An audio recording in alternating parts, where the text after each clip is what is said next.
Ikaze mwese muhereye ijya n'ino ku migabane y'amakungu ya kure abahereye mu karere k'ibiyaga binini eka namwe mutwumviriza muhereye mu gihugu cacu ciza c'u Burundi. Tugarukanye amakuru akomeye cyane, amakuru ari kuvugwa muri aya masaha cyane cyane mu buseruko bwa Repubulika Iharanira Demokarasi ya Kongo, tukubwira ko aha ariho honyine wakura amakuru yizewe, cyane cyane ko dufite abanyamakuru baherereye ku rubuga rw'imirwano batubwira uko ibintu byifashe isaha ku yindi, ari nacyo twiyemeje kugira tujye tugeza ku bakunzi bacu uko byifashe muri Repubulika Iharanira Demokarasi ya Kongo. Uti byifashe bite? Ubu ngubu noneho abazungu binjiye mu kibazo cya M23. Leta Zunze Ubumwe za Amerika zavuze ko u Rwanda rugomba guhagarika ubufasha ruha umutwe wa M23 vuba na bwangu. Turabigarukaho muri aya makuru. Afurika y'Epfo yo yatangaje ko hari abasirikare baguye mu mirwano hano mu burasirazuba bwa Kongo bayo bagejwe mu gihugu cya South Africa. Abo ni bande se, bitwa ngo iki? Ibyo turabyumva muri aya makuru.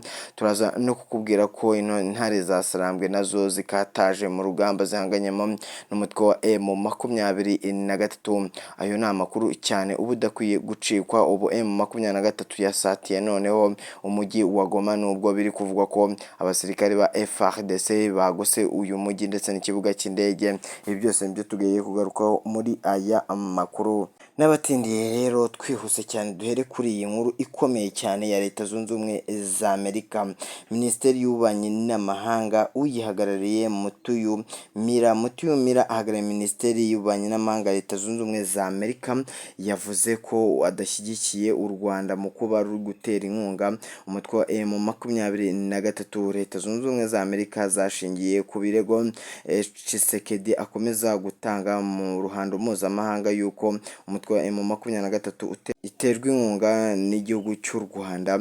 Ibi ngibi Antoine Felix Tshisekedi yabivuze kenshi mu mahanga ndetse anabivuga kenshi hano hirya no hino muri Afurika. Ibyo byose akaba ari byo Leta Zunze Ubumwe za Amerika zashingiyeho zivuga ko u Rwanda rugomba guhagarika ubufasha ubwo ari bwo bwose ruha umutwe wa M23. Biciye muri Minisiteri y'Ububanyi n'Amahanga ihagarariwe n'uyu mugabo Mutiyu Mira, yavuze ko byamenyekanye neza ko u Rwanda ngo arirwo rutera inkunga umutwe wa M23, ngo rero rugomba guhagarika inkunga iyo ari yo yose rutera uyu mutwe wa M23. Ubu ngubu rero bikaba biri kuvugwa yuko Mutiyu Mira yakomeje avuga ko u Rwanda rugomba kubahiriza amategeko ya Rwanda Nairobi yashyizweho amasezerano n'abakuru b'ibihugu, bavuga ko bagomba gushyira hamwe mu mutekano wa Afurika y'Uburasirazuba ndetse bagomba no kureka gutera inkunga imitwe yitwaje intwaro iherereye hirya no hino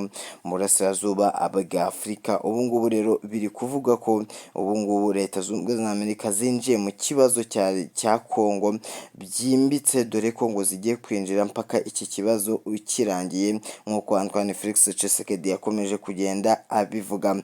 Ubu rero mu nama yabereye Addis Abeba muri Ethiopia, perezida w'igihugu cy'u Rwanda yumvikanye avuga ko u Rwanda rutazababarira uzagerageza guhangayikisha abaturage b'igihugu cy'u Rwanda, ndetse rutazagombera no gusaba uburenganzira igihe icyo ari cyo cyose uzagerageza gutera u Rwanda cyangwa se guhungabanya umutekano w'igihugu cy'u Rwanda bitazamugwa amahoro kandi rutazasaba uburenganzira, ruzakora icyo rugomba gukora. Ariko mu magambo ye yongeyeho avuga ko bashyigikiye amahoro yo mu burasirazuba bwa Kongo, ndetse anavuga ko rwose binakwiye kwimakaza amahoro hano mu buseruko bwa Repubulika Iharanira Demokarasi ya Kongo, kandi yavuze ko bashyigikiye amasezerano y'amahoro agomba gushyirwaho imikono n'abakuru b'ibihugu, kubera ko umutekano mukeya wo mu burasirazuba bwa Kongo ukomeje guhangayikisha igihugu cy'u Rwanda ndetse n'ibindi bihugu by'abaturanyi hano muri Afurika y'Uburasirazuba.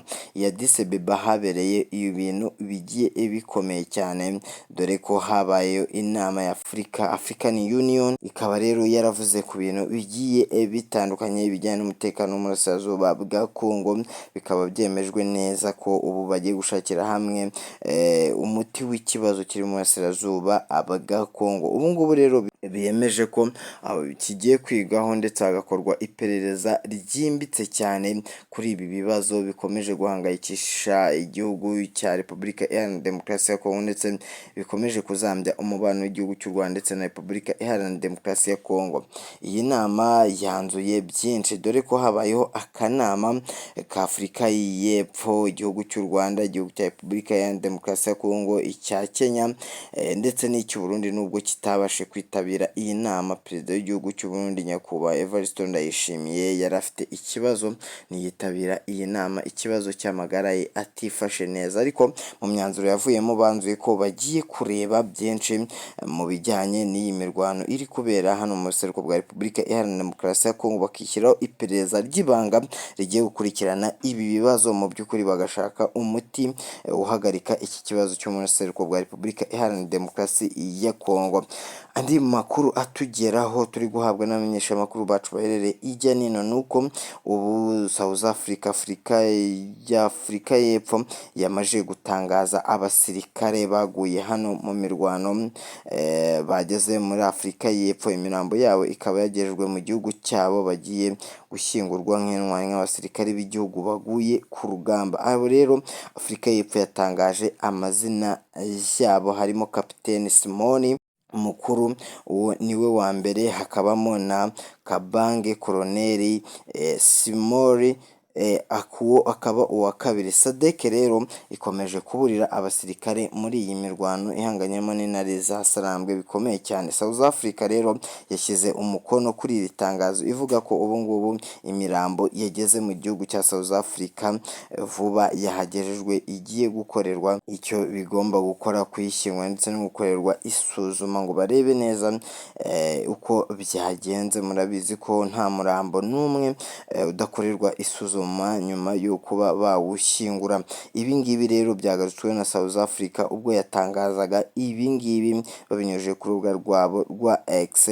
Sadek rero yatangaje ko yihanganishije ababuriye ababo muri iyi mirwano, ndetse inihanganisha abasirikare, imiryango y'abasirikare baguye muri iyi mirwano. Ariko Sadek yongeyeho ivuga ko ubu ngubu iri gukora ibyo ari byo byose kugira ngo ihangane n'umutwe wa M23. Basabye abaturage kutivanga muri iyi mirwano, ndetse basabye ko Sadek uko igiye gukora uko ariko kose itajya irasa ibisasu nk'ibyo FARDC irasa, kuba yabangamira uburenganzira bw'abantu no kurasa ku bantu bitunguranye, bigatuma ubuzima bw'abasivile bukomeza kugenda bugwa muri iyi mirwano kandi ari inzira karengane mu by'ukuri.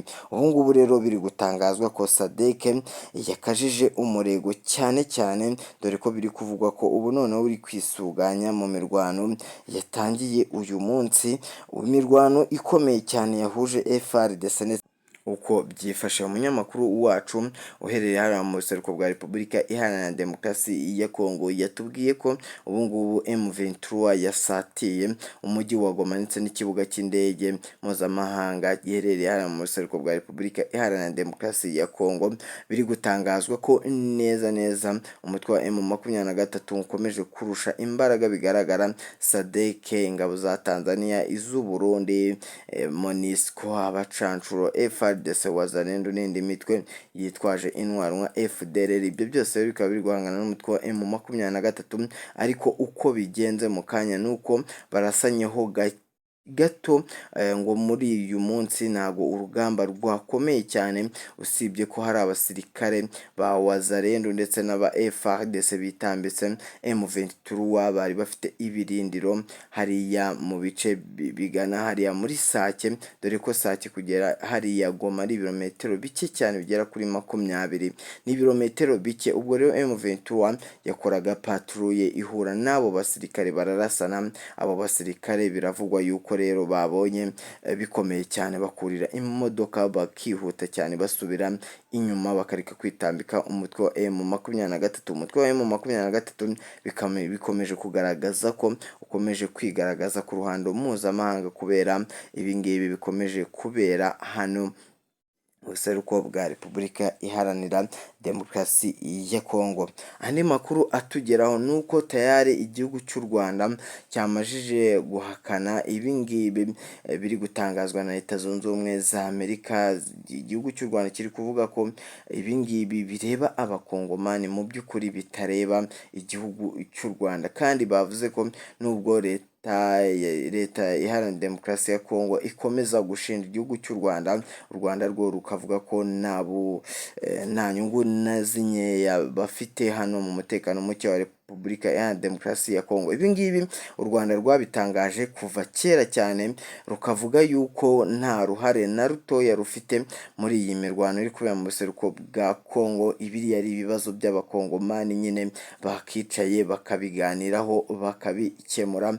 nk'uko bikomeza kugenda bitangazwa na nyakubahwa Paul Kagame, perezida w'igihugu cy'u Rwanda. Akomeza agira ati twebwe Kongo ikomeza kudushotora bikomeye cyane, kandi byaragaragaye koko mu minsi yashize Repubulika ya Demokarasi ya Kongo yashotoye u Rwanda, irasa mu Rwanda, yegera u Rwanda, iteza akavuyo, irasa abaturage hariya i Rubavu, ubwo abaturage bagwagaho n'ibisasu biturutse muri Repubulika ya Demokarasi ya Kongo. Ibyo ngibyo u Rwanda rwarabyihanganiye, rutanga abagabo, ruvuga ko Repubulika ya Demokarasi ya Kongo iri gukomeza gushotora u Rwanda. Ndetse n'ejo bundi hari kuba amatora muri Repubulika ya Demokarasi ya Kongo, hakomeje kuvugwa amakuru akomeye cyane ubwo perezida wa Kongo Antoine Felix Tshisekedi we yatangaje ibintu bikomeye cyane, atuka igihugu cy'u Rwanda ndetse atuka na nyakubahwa Paul Kagame amugeranya na Hitler. Ibyo byose rero bakaba ari ubushotoranyi igihugu cy'u Rwanda gikomeza kugenda kigaragaza hirya no hino ku isi, kivuga ko igihugu cya Repubulika Iharanira Demokarasi ya Kongo kiri kugira uruhare mu bushotoranyi bukomeye cyane buri gukorwa nacyo, bari gushotora igihugu cy'u Rwanda. Rero aya magambo Perezida Paul Kagame yayasubiyeho hano ya Addis Abeba, avuga ko u Rwanda rutazigera rusaba uburenganzira uwo ari we wese mu kuba barinda abaturage b'igihugu cy'u Rwanda, kandi yavuze ko bashyigikiye amahoro mu by'ukuri badashaka intambara. Mu magambo ye niko yavuze, bivuga yuko rero igihugu cy'u Rwanda mu by'ukuri kitagamije intambara no guhangana bikomeye cyane, ahubwo Repubulika Iharanira Demokarasi ya Kongo yakwicara ku meza nk'uko yabisabwe n'amahanga menshi agiye akomeye cyane. Perezida w'Ubufaransa yaje muri iki gihugu, murabyibuka neza ngira ngo, asaba Perezida Antoine Felix Tshisekedi kugirana ibiganiro n'umutwe wa M23 ndetse no kwicara akasuzuma neza ikiri gutera iyi mirwano, agasuzuma neza ingabo ze, ndetse akagira uruhare mu bibazo bikomeje kuba hano muri Repubulika Iharanira Demokarasi ya Kongo, mu kuba ibyo bibazo byakemuka nk'uko perezida w'Ubufaransa yabivuze. Yavuze ko rero Antoine Felix Tshisekedi nta kindi agomba gukora, agomba kwicara n'abanyagihugu bakarebera hamwe ingene nyine uko ibibazo byakemuka bya Repubulika Iharanira Demokarasi ya Kongo. Yavuze ko gukomeza guta umwanya bavuga gusa badashyira mu bikorwa ibingibi rwose bidakwiriye habe na gato. Munyemerere tujye ku itangazo rishyirwe hanze n'umutwe wa M23 turivugeho mu magambo make, ndabona n'igihe cyatujyanye. Ubu ngubu umutwe wa M23 usohoye itangazo binyuze mu muvugizi wabo mu bya politiki Lawrence Kanyuka, akaba atangaje byinshi biri kubera hano mu buseruko bwa Repubulika Iharanira Demokarasi ya Kongo. M23 mu itangazo ishyize hanze kuri aya masaha, uyu munsi turi 18, yivuze ko mu itangazo ishyize hanze igize iti tariki 18 umugwi wa M23 turamenyesha ko ibiri gukomeza kugenda bivugwa n'ingabo za FARDC bavuga ko twari twarashe ku kibuga cy'indege mpuzamahanga cya Goma. Ibi ngibi atari byo rwose, ntago twarasa ku kibuga cy'indege ndetse ngo twangize n'ibikorwa by'abaturage, kandi dushinzwe kuba twabarinda mu mutekano muke bafite bitewe n'ingabo za FARDC ndetse n'abafatanyabikorwa babo. Ibyo ngibi ari twebwe ni ikinyoma gikomeye cyane, dore ko nubwo turi kugerageza gusatira imbere kugira ngo turinde abaturage ndetse duharanire n'uburenganzira bwacu ibi ngibi ntabwo bivuze ko ari twebwe twarashe. Nibarebe neza, bacunge neza ibyo bavuga, dore ko uyu muyobozi wa M23 Lawrence Kanyuka yakomeje kugenda atangaza byinshi, avuga ko ubu ngubu bahanganye n'ikibazo gikomeye cyane cy'abaturage bari kugenda bagirira ibibazo muri iyi mirwano, dore ko batangaje ko bari gukora ibishoboka byose kugira ngo babe barinda ubuzima bw'aba baturage, nubwo yavuze ko bigoye cyane kuko FARDC ndetse na Wazalendo bakomeje gufatikanya na FDLR mu kuba bahohotera abaturage hirya no hino, bakabambura ibyabo ndetse n'imitungo yabo igiye itandukanye, kandi bamwe bari gufungwa bazira yuko ngo bari gufatanya n'umutwe wa M23 bakabita ibyitso bya M23 nk'uko uyu muyobozi yagiye abitangaza. Ariko hari icyo yasabye FARDC, yavuze ko ubu ngubu barwana kinyamwuga bakareka kuba bahohotera abaturage nk'uko bakomeje kugenda babikora mu guhohotera abaturage bikomeye cyane, kuko yavuze ko byamaze kugaragara neza yuko FARDC iyo ibonye itsinzwe urugamba yiyahura mu baturage, akaba aribo itera umujinya. Ku munyamakuru wacu rero hano mu buseruko bwa Repubulika Iharanira Demokarasi ya Kongo, twamusabye kwegera abaturage mu by'ukuri akababaza situwasiyo ihari, ese barabibona gute. Yegeye abaturage rero bo mu gace ka Mweso muri teritwari ya Masisi ndetse na hano mu mujyi wa Goma, yumva ibitekerezo byabo uko babyumva. Mu by'ukuri abaturage bo bagaragaje ko abasivile bakomeje kugenda babigwamo muri iyi mirwano, kandi mu by'ukuri iyi mirwano byakagombye kuba ngombwa ko barinda abaturage nk'abanyagihugu nyine, ariko abaturage bakomeje kuvuga ko igisirikare cyabo FARDC ndetse na perezida wabo Antoine Felix Tshisekedi atabitayeho. Bagaragaje yuko yaba abitayeho yakagombye kuba ari kubaha ubuhungiro mu bice bitarimo intambara, ndetse abaha n'ubufasha nk'abaturage bagizweho ingaruka z'intambara hano mu buseruko bwa Repubulika Iharanira Demokarasi ya Kongo. Ariko baranavuga yuko barashimira umutwe wa M23 bavuga ko mu by'ukuri aho ubasha kwigarurira wo udafata ibibazo by'abasivile ngo bivange n'intambara uyu mutwe urimo. Ubu ngubu barashimira uyu mutwe bavuga ko hari abaturage nibura batekanye, nubwo atari bose, ariko aho uyu mutwe wa M23 ngo uherereye, ngo abaturage bameze neza ndetse abagore n'abana ubuzima bwasubiye ku murongo, nk'uko tubikesha amakuru abaturage bahaye mugenzi wacu rero mu buseruko bwa Repubulika Iharanira Demokarasi ya Kongo. Abo ni abaturage ba Goma. Abaturage ba Mweso bo mu bwoba bukomeye cyane basabye umutwe wa M23 kuba wabarinda bikomeye cyane, kuko bagaragaje ubwoba bukomeye bavuga ko ubuzima bwabo buri mu kaga mu gihe umutwe wa M23 nutagira icyo ukora kugira ubavane muri aka ngaratete gakomeye cyane yuko isa n'isaha babura ubuzima. Bagaragaje impungenge zikomeye cyane bagaragaza ko Wazalendo FDL bishobora kuhagaba ibitero, kandi bagaragaje ko kandi hari ibyo bakomeje gutakariza hano muri iyi mirwano, cyane cyane inzu zabo ziri kuraswa, imirima kutajya gukora, kandi batunzwe n'ubuhinzi hano mu buseruko bwa Repubulika Iharanira Demokarasi ya Kongo. Izo ni impumeko z'abaturage, twebwe tuba twigereyeyo tukareba uko bimeze. N'ahandi rero wakura amakuru ya nyayo, amakuru yizewe abayigizwemo uruhare n'itsinda ry'abanyamakuru rigiye ritandukanye rikorera mu karere k'ibiyaga bigari.